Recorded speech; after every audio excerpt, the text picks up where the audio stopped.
This happened when I was 10. It was the summer of 2008, and my mum and I decided to go to Disney World for a mini vacation. It was a long, tiring drive, and we finally got to Orlando after about 5 hours. It was super late, and we were trying to find a decent hotel to crash in for a few nights. After looking for a long hour, we finally found a hotel that wasn't booked to the rim. This hotel was really gorgeous, and not to mention, really big. There were enough mesmerizing lights in the building to blind a person. We parked and brought our luggage in ourselves since we didn't have much, and we walked in.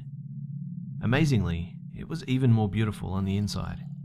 It was decorated very nicely with a smooth, velvety wall and a smooth marble floor. The lady at the front desk, she was really nice too, and she found us a room. She told us our room was on the 10th floor, and then she called one of the hotel servants to escort us to our room. When he came over to us, he just silently stood there. He didn't even say hello or anything, and me, being the observant kid I was, I began to study him. He was a very tall, dark-skinned man, about 6'2", and he wore very small, oval-shaped glasses. They were so small though that they didn't even cover his eyes completely. He also had a very scruffy, unshaven face, and he smelled putrid, like he'd been submerged in a garbage can or something. It was very hard for me not to contort my face as he just silently stood there, the odor filling up my nostrils. He abruptly turned around, heading towards the elevator, and I guess that was his way of telling us to come on, so we followed. Being in the elevator with him was the creepiest thing ever. The entire way up to our room, he just stood there, back against the wall of the elevator, staring ahead, the entire time. He just didn't even move. It was like standing next to a statue or something. My mum was as creeped as I was, and we kept exchanging confused glances. We finally arrived on our floor, and I was so weirded out, I wanted to practically run out of the elevator. So, anyways, he walked us into our room, and we put our stuff down, exhausted. The hotel servant, instead of leaving the room, he just stood there, staring at us. After about 2 minutes, he just slowly turned around and then just left. The way he moved was almost robot-like, and he closed the door gently behind him and left. My mum and I just looked at each other, bewildered. What in the heck was wrong with this man, I thought to myself, but I tried not to worry too much about it. I mean, after all, we were on vacation. About 45 minutes later, my mum called room service because her bed didn't have a mattress, and they said that they would send someone up as soon as possible. 5 minutes later, there was a knock on the door. My very tired mum, she got up and answered the door, when all of a sudden, she jumped back when she saw who it was. It was him, again. He slowly pushed the mattress into the room, put it against the wall, and left. My mum and I gave each other a weird look again, and I helped her put the mattress on her bed. We both got comfortable, and eventually, we fell asleep. I woke up 2 hours later feeling unsettled, like something just didn't feel right. I turned over, and once my eyes adjusted to the darkness, my blood ran cold. There stood the man, standing over my mum, just staring at her while she was sleeping. How the hell did he even get in here? I thought to myself. I screamed so loud, I was sure I woke up everyone in the hotel. My screaming woke up my mum, and she bolted over to my bed, eyes wide. After I screamed, he looked at us, slowly turned around, and left. I frantically grabbed my phone and called the police. It took them about an hour to get to us, but when they finally got here, they got to our room and they told us that they found the man hiding in one of the laundry rooms on a different floor, and they also said that he had a knife hidden under his shirt. What the police officer told us after this really freaked me out even more than the fact that he had a knife. It turns out that this guy, he was a registered sex offender. The next morning, we went to a different hotel. We knew the man was in custody, but we just couldn't stay in that room knowing what happened. I'm so glad that my mum wasn't hurt, and I just don't want to think about what would have happened if he pulled out that knife. Number 3. So, This happened during the summer, about July to be exact. I'm a 17-year-old female, and I weigh roughly 120 pounds, which will be relevant later. I'm from Ukraine, so I've seen my fair share of people that are just downright fucking crazy. But this one sticks out, since as much as I've travelled, I've never had anything like it happen to me. Anyway, I was taking a vacation with my friend and her family's in Constanta, Romania, which is a fairly nice city with nice people, but you do get the occasional drug addict. So, the second day we were there, her parents gave us money to go and buy something or to do something. We decided to get some lunch and then head to the nearest music store, as both my friend and I are into music and a lot of death metal. We found a nice restaurant with reasonable prices. We took a seat outside and ordered our food. I'm multilingual and speak Romanian amongst many other languages, while my friend only speaks English, which means I had to translate. After we ordered our food, we started talking about a new death metal band that she had found. It was called Cerebral Bore. Now, I'm usually on high alert of everything around me and how people are acting, as I've watched too many shows to be completely oblivious of my surroundings. So as I'm listening to my friend talk, I see this dude a few tables away, eyeing us pretty intently, almost as if he were trying to listen in on our conversation or something, but couldn't understand English. It wasn't too sketchy yet, but I did get a creepy vibe from him. A few minutes later, we have our food, and as my friend is still ranting about one of her favourite bands breaking up, that sketchy guy, sitting a little ways from us, walks over and sits down, right fucking next to my friend. Not just casually next to her, I'm talking right next to her, where their chairs are practically touching. Of course, both of us just stare at each other and mouth, "What the fuck?" to each other. That's when he starts talking to her, speaking in Romanian. She looks to me to translate for him, but I'm almost too afraid to, as the things he was saying, they were so sexually explicit and violent that I wouldn't want to even repeat it. Alarms are going off in my head, and there isn't really anyone around to witness this, so I start to pack up my things, telling my friend to do the same. As we get up to leave, he grabs her wrist, causing her to jump a little. He starts mumbling too, still thinking she spoke Romanian, I guess. He was telling her to stay and calling her baby and other creepy pet names. At this point, I'm starting to get a little irritated, so I tell this guy that she doesn't speak Romanian and that we have to go. He backs off. For now. About an hour later, we're walking down the road when we notice a car slowly following us. Since I notice it first, I see that it's the same man from the restaurant. I don't want to scare my friend, but there's no way around this now. I start telling her to walk faster, trying to get to the nearest shop or busy part of town. I knew that if he tried anything, I couldn't exactly take him, as I'm way too small and this guy has a good foot or so on me. As we're walking, I see the car shop, and the man gets out, but this time, he's got a gun. Now, while my friend isn't fully aware of what's happening, I keep mumbling to myself, shit. This guy starts screaming at my friend and I, telling her to come over to him, and even though I said to this guy that she doesn't speak Romanian, he's still trying to talk to her. She starts screaming at me over his screaming, asking me what he wants, and I'm screaming over her screaming over him to try and tell her what's going on. The whole thing was chaos for a good 10 minutes, since everyone is screaming, and this asshole is waving his gun at her. The whole thing goes on for a good 15 minutes before he gets in her face and demands for her to get in the car with him. He put the gun to her chest, and I was sure that we were both about to die at this point. But out of some miracle, these two cop cars drive up, lights flashing. They immediately get out and wrestle this crazy guy down to the ground and put him in handcuffs. As they're stuffing him into the car, he's screaming at us, saying that he'll find us and rape each of us while the other watches.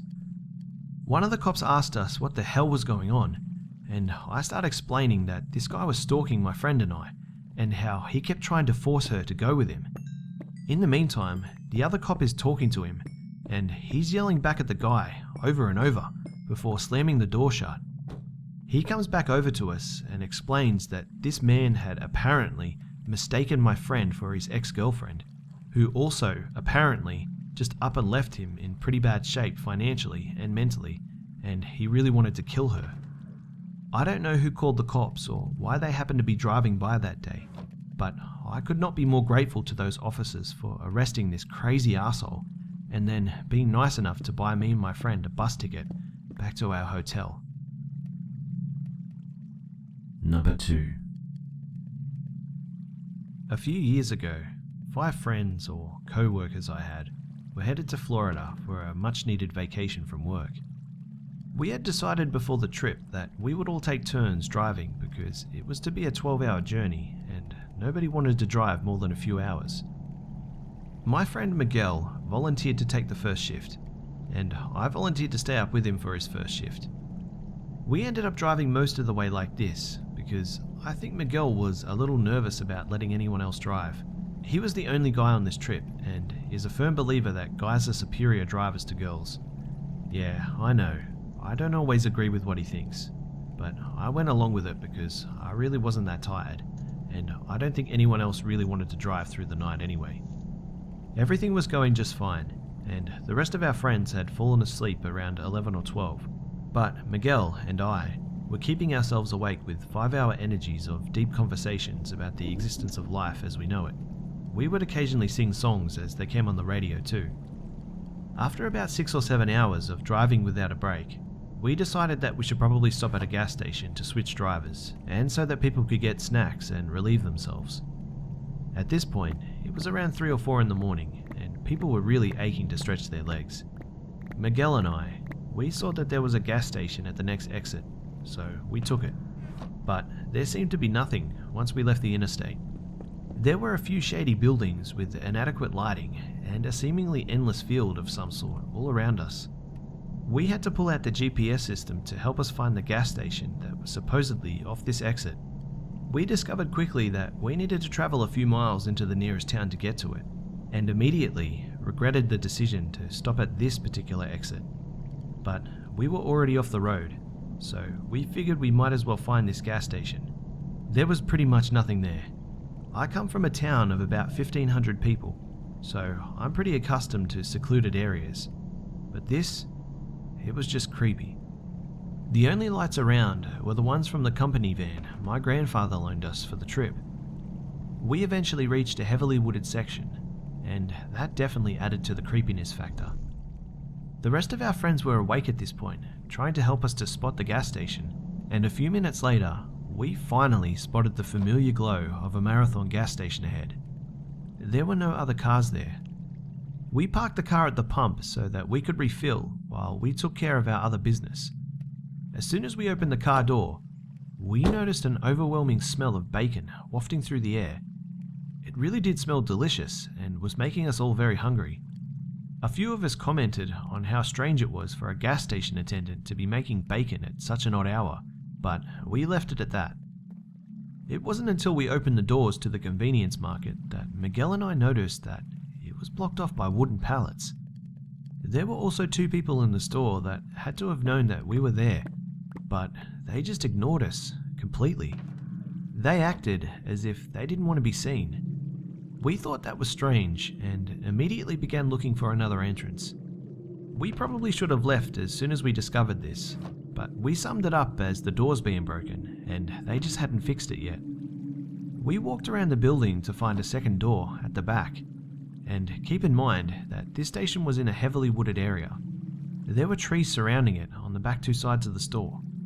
I remember how creepy it was back there, with only one light placed crookedly over the single door at the back of the store. Initially, I was nervous to enter the back of the store, but I had to use the restroom so bad that I let Miguel try the handle.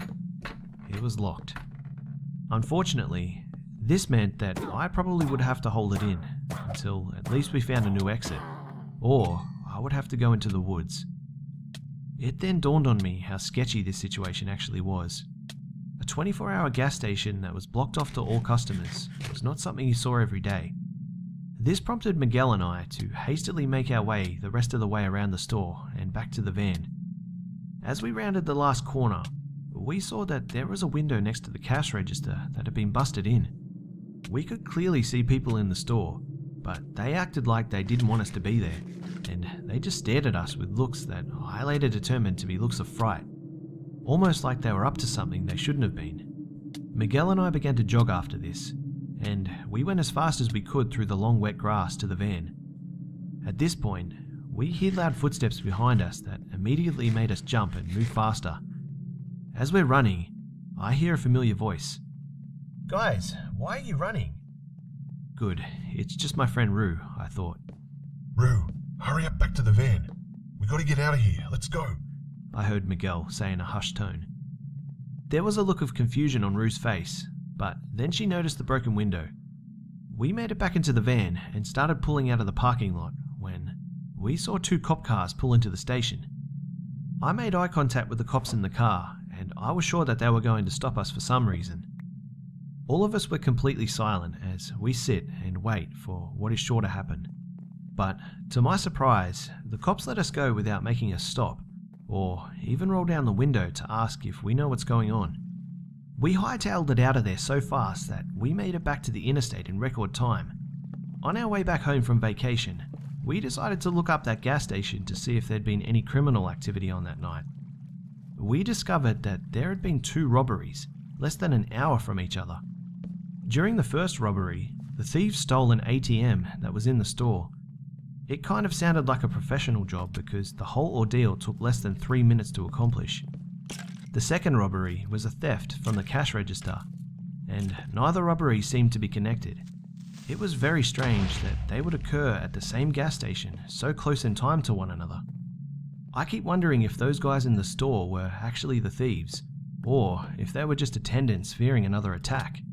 By the looks on their faces, I've come to the conclusion that they must have been the attendants. I also can't figure out why the whole place reeked of bacon. I guess I'll always wonder these things, and I dread to think about what could have happened to us if we got there earlier, or even if we stayed any longer. Let's just say that nobody was really tired after that, and Miguel was more than willing to finish the trip in the driver's seat. Number 1. The dreaded family vacation. You know, up to a certain age, there is a comfort, and excitement even, about being cooped up with your nearest and dearest in a tin can on wheels for a week or 2 at a time. But once you reach the age of independent thinking, those family camping trips can seem more like punishment for some unknown crime. In my case, I made this realization about the age of 12. Unfortunately, this was too young to make a case for staying home while the rest of the folks went traipsing up and down the East Coast, hitting all the historical landmarks worth seeing, and a whole lot more of them that just should have been left out of the Rand McNally Atlas. That was how we found our way before Google and GPS. Some trips, however, did not take us too far from home, and these were more tolerable. Mainly because the shorter distance somehow meant we had more room for stuff. I still can't reconcile that math, but it meant that I could take my bike with me, and that meant that I could escape the campsite and get off by myself to explore. Woods, lake shores, trails, I rode them all on that old Schwinn with the hard rubber tires and only one gear. We were camping in southern New Jersey in the area known as the Pine Barrens. This name might be familiar to anyone that has run across the stories of the Jersey Devil or those mafia hitmen who left their victims there. The Barrens are a unique ecosystem with miles and miles of scrub pine, white sand roads and, amazingly, given most people's impression of New Jersey, a whole lot of nothing else. I had started out on the main road, but took a side branching trail and soon was deep in the woods. It was tricky going, as the sand trail often got deep and soft, and I would need to weave between these spots to stay upright. Occasionally, there was nothing else to do but dismount and push the bike through firmer area. After about 20 minutes of this, I came across one of the small, shallow streams that lace the Barrens. The trail descended to the stream, then rose just a bit on the other side. Neither bank was that steep. In fact, if I stood in the stream, I'd be able to see over either bank into the trees that came up just to the edges. I got off the bike as the trail was narrow and I had the vague idea of fording the stream while carrying the bike. Concentrating on keeping my footing while I descended, I was frozen in my tracks with the most hideous screeching scream. It was a cross between a wail and a cackle, and it was loud, really loud. It came from straight up. And there, perched on the branches, was something. Remember, I'm 12, pushing a bike and scared so shitless that I would not need to potty stop for 2 days. I saw claw-like feet grasping the branch with bent skinny legs and a furry body leaning forward a bit and 2 red eyes. I am tempted to say glowing red eyes, but I can't swear by the glow. Red, however, is definite. There were humpy shapes behind the body that might spread out into wings, but I didn't stop to wait for an air show. I threw my leg over my bike, hit the pedals, and flew down the near bank, through the stream and up on the other side. I was pedaling for gold at that point, and did not slow down until I met up with the main road, maybe 15 minutes from that stream. When I say main road, I mean something wide enough for a car. That is, one car. At that point, I slowed down enough to risk a backward glance, and nothing. I let the bike coast to a stop and wearily climbed off, realizing, as I did, that somewhere in my wild ride, I'd torn open my arm. The blood was running freely from a long deep scratch. Blood, even mine, does not bother me much. Pain, on the other hand, it sucks. And this sucker was starting to hurt. I remembered some fundamental first aid, and I tried to tear some material from my shirt to use as a bandage. T-shirts, they were tougher than 12-year-olds back then, so I had no luck. As I stood, debating my options, I glanced back the way I came, and thought that I saw a dark figure either leaping or flying along the trail I'd just covered. Fuck the first aid. I bolted. I was never an athletic kid, but I could have set some kind of land speed record that morning. Honestly, I have never before or since moved that fast. The road was blessedly firm, and I didn't wipe out on soft sand. The turn off to the campground was just ahead, and I kept telling myself, believing I had circled around and was now coming into the grounds from the back. But there was no signs, no entrance, no side roads. Just this single ribbon of sand stretching ahead forever. So I pedaled, glancing back every now and then. Nothing behind, and damn little ahead. Just at that point, where I'd convinced myself that I had really screwed up and gotten myself lost in the woods forever, I saw a signpost in the distance. Riding more slowly now, I finally reached it and discovered I was only about half a mile from the campground. The ground around the sign was disturbed, and something glittery caught my eye. It was a bottle, well, half a bottle, with a beautiful, sharp edge. Bottle in hand, I attacked my t-shirt, and soon had the lower half of my arm well wrapped. Now, I could finally think. I stood with one hand on the bike and peered back the way I'd come, and nothing. I held my breath, trying to listen, and nothing. I got back on the bike and proceeded at a slow pedal for the rest of the way. As I turned into the campground entrance, I relaxed, really feeling as though I had reached home base and safety. But that's when it swooped, passing just a few feet over my head, and it let out one last banshee cackle. Don't ask me why I still had that broken bottle in the basket of my bike, or why I whipped it out and flung it upward as hard as I could. I missed, of course, but the creature went away, and honestly, that's all I cared about. Naturally, all the grown-ups were concerned about the arm wound, and I fluffed through the explanation of falling down a bank and cutting it somehow. The details of the encounter, they weren't worth mentioning. The lecture about bike safety would have been bad enough without adding warnings about flying hairy creatures into the mix. A registered nurse with whom we were camping with took over. She cleaned and rewrapped my arm and decided I probably didn't need stitches. In the end, she was right. I still have that arm and the scar to remind me of that experience. As to whatever it was that I met that day, well, that area does encompass a bird sanctuary, and there are a number of large, loud birds that either lived there or stopped in as they migrated. Sure, it could have been a bird, a hairy bird with red eyes. I mean, there's lots of them around, aren't there?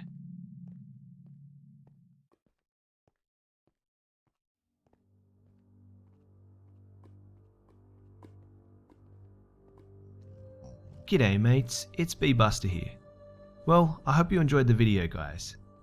You know, I once heard this story that was similar to the one about the gas station robbery, except the guys were dressed in Energizer bunny suits, and they were charged with battery. Get it? Charged with battery, Energizer batteries.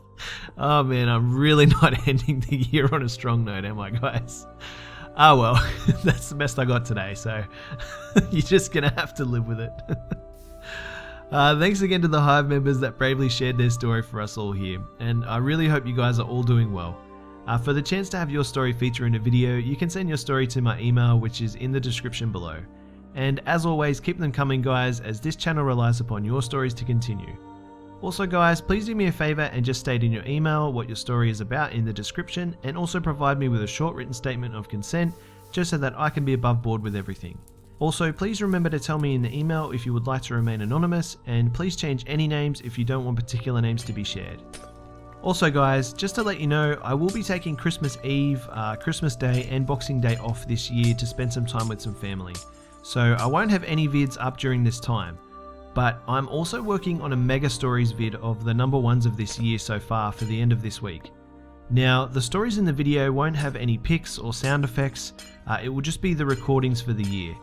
The reason for this is that it will probably be about 6 hours long, which is freaking huge, and it would take me forever to put all of the sound effects and pictures and everything in the video of that size. So instead of this, as a bit of an end of year bonus, I thought I would just get together all of the number ones for 2015 and kind of just place them in a mega video for you guys to kick back and listen to and share with family and friends over the Christmas break. So yeah, stay tuned for that, as there will be something at the end of the week, but yeah, I will be taking a little bit of a break. As always guys, it would be awesome if you could like, share, comment and subscribe if you're new. Don't forget to follow me on Facebook, Twitter and Instagram for updates throughout the week. You can also catch me on my second gaming channel, all of which have links in the description below. Also guys, if you have any topic suggestions for videos, make sure to drop that down below as well. Thanks again for always tuning in guys, and for all of the support, and as always, I'll see you mates in the next one.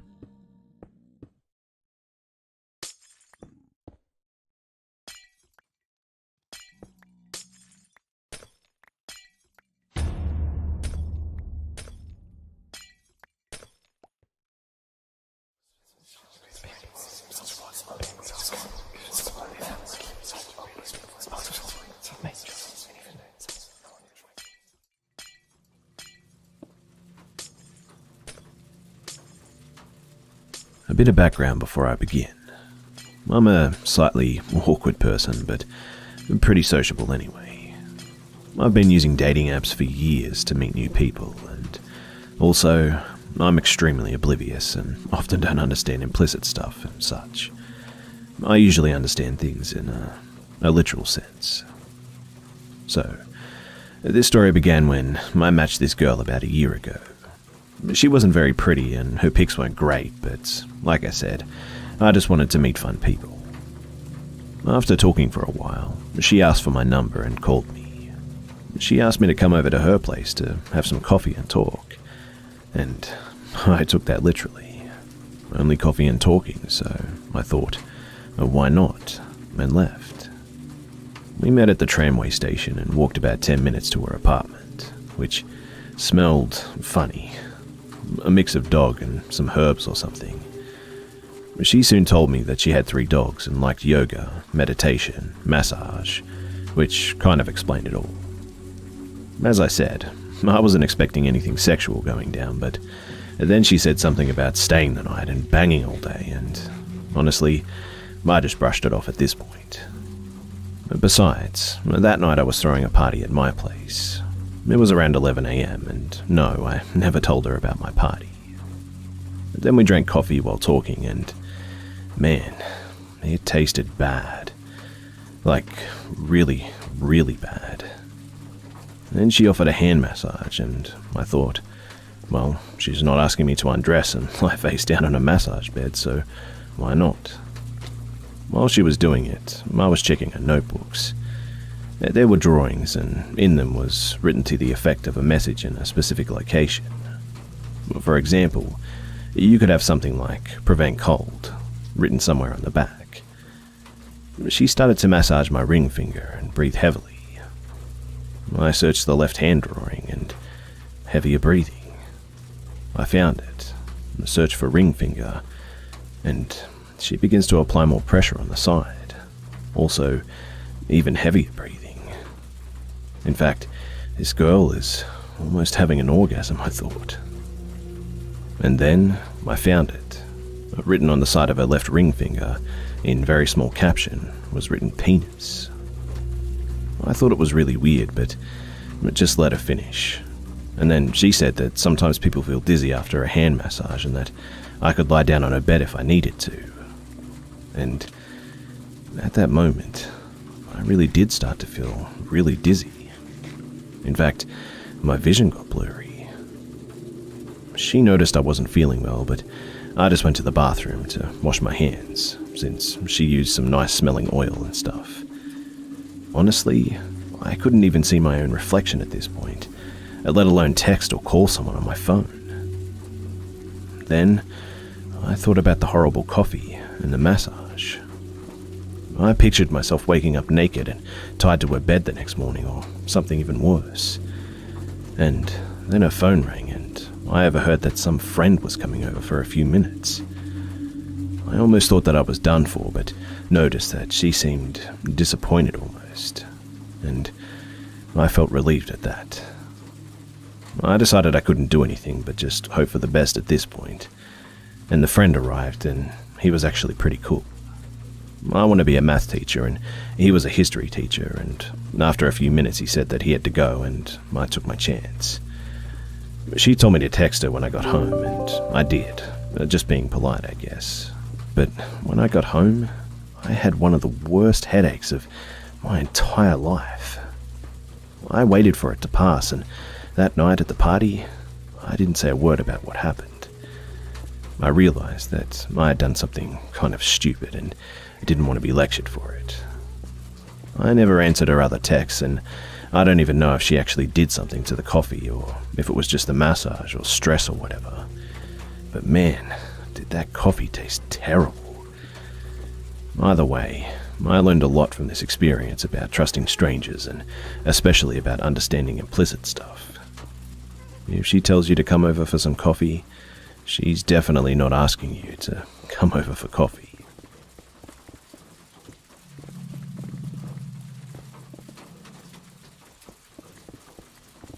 I'm not going to lie.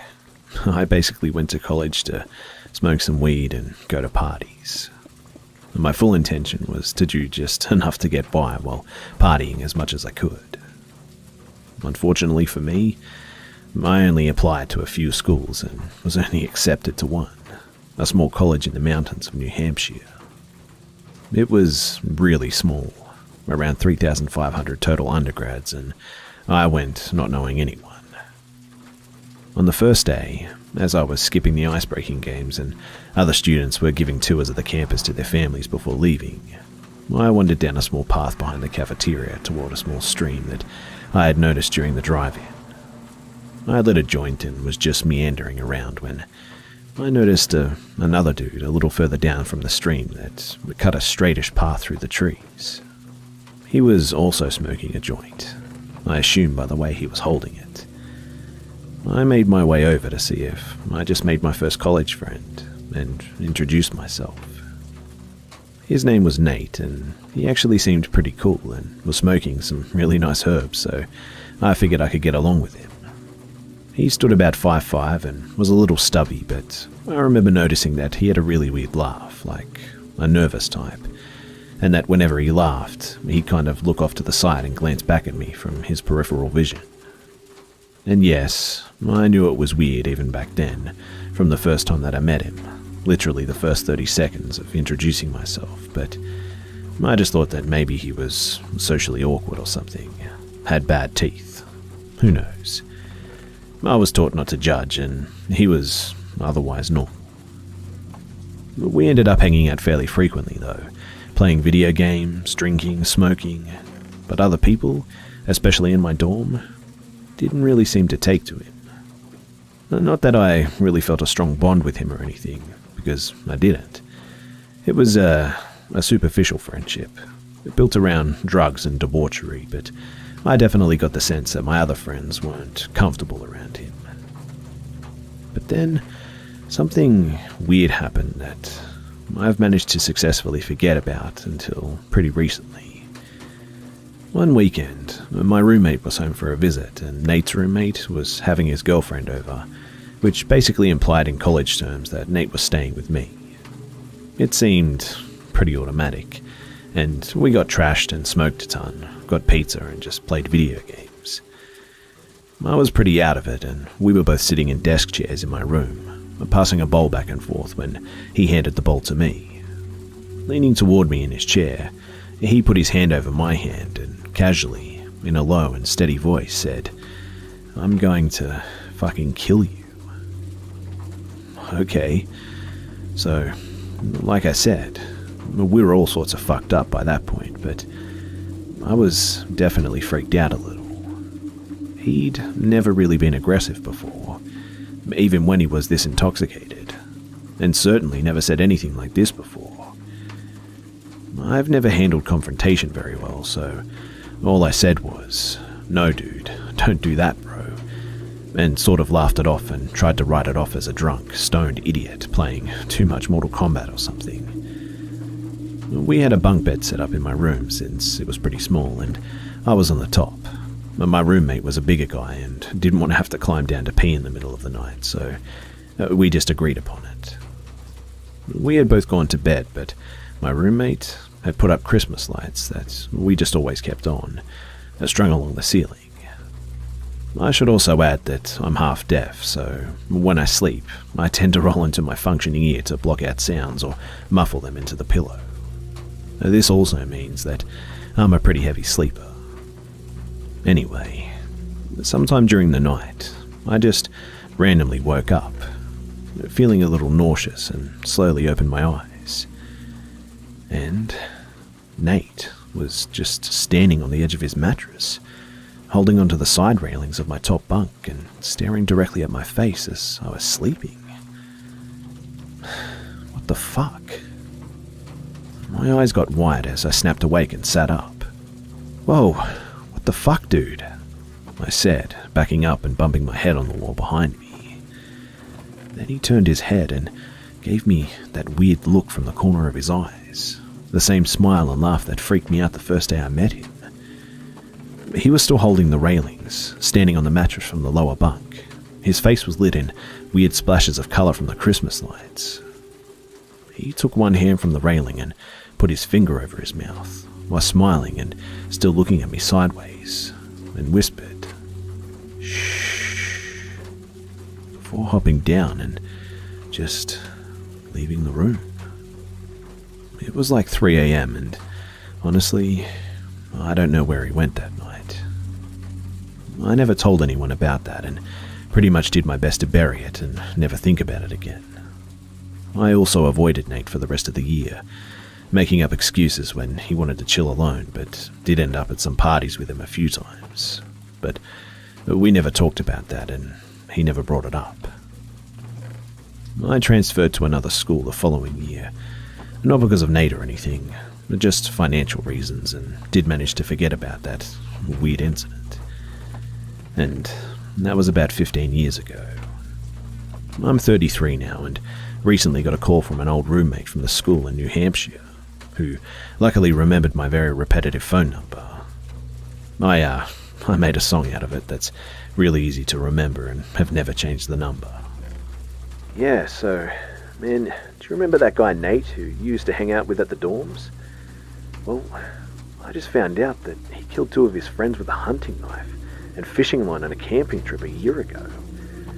He said that he was too fucked up to control himself, and he was mixing his meds with booze and drugs, and apparently they said that he just lost it." The thing that just gets to me is wondering if he told them that he was going to kill them, and if the last thing that they saw was that sideways smile that I saw when I woke up that night.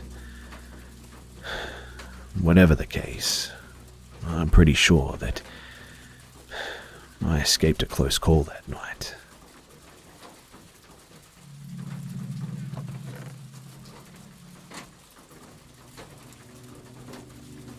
I'm a 17-year-old high school girl with a weak body.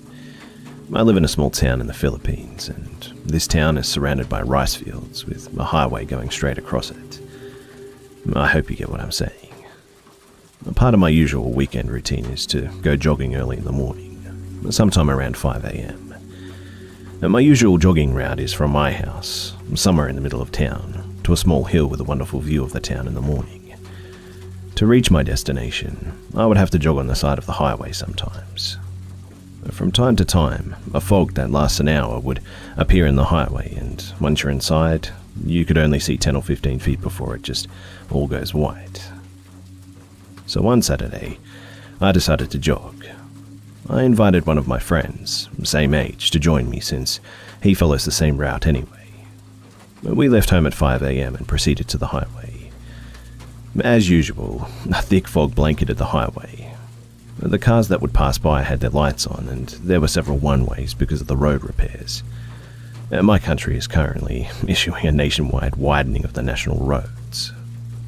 As we entered the fog, we decided to jog along the side of the road and past a couple of roadworks, about 100 meters long each. All was well at that point. We were a bit exhausted, but otherwise we were fine. We barely encountered anybody else, which was odd because usually there would be just a few fellow joggers too. That hill, the view, is pretty famous here. Then we came across another roadwork. It wasn't that far from the hill, and we saw this guy crouched down on the asphalt. He was wearing a dirty orange vest and similar dirty hard hat. We couldn't see his face, but we just decided to ignore it. He looked as if he was fidgeting with something in his hands, so we thought that he was just holding a few tools or something. Also, there was nobody there but us, me, my friend, and that guy. The fog was still thick as heck too. My friend signaled me to keep a distance from the guy, and I followed him. When we got closer, we heard him humming a strange tune under his breath, which in itself wasn't that weird. But, boy, were we wrong about this guy. As we got closer and closer to the guy, he started acting erratically. He stopped for a moment as I passed him, and then he just started laughing. It wasn't a regular laugh too. It sounded sinister and a little dry. It was really loud too, so it really freaked us out.